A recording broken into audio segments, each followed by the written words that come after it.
Sudhir retire झाल्यासारखं वाटत नाही किंवा त्यांनी रिटायर होऊच नाही असं वाटत का पुन्हा स्टॉप खास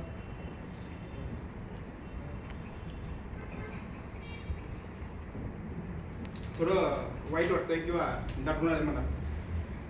आणि आमचा प्रवास तसा खूप मोठा आहे. सगळ्यांनी सांगितलेलं आहे की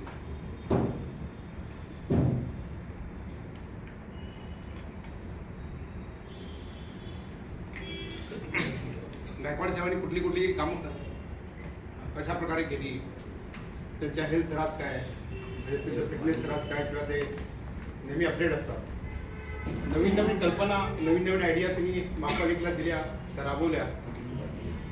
दिवस रात्र काम केलं, मेहनत केली. आणि आजचा त्यांचा रिटायरमेंटचा दिवस आलेला आहे. तर आजच्या रिटायरमेंटच्या दिवशी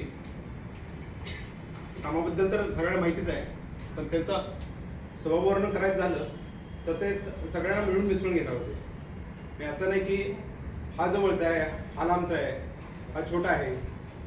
अगदी छोटा शिपाई असेल किंवा वरिष्ठ अधिकारी असतील, सिनियर ऑफिस असतील, पॉलिटिशियन असतील, आमदार खासदार, हे सगळ्या लेवलपर्यंत सगळ्या बरोबरचे संबंध त्यांचे सौंदर्याचे राहिले आहेत आणि तसे त्यांनी मेंटेन केले आहेत. तांत्रिक बाबतीत आणि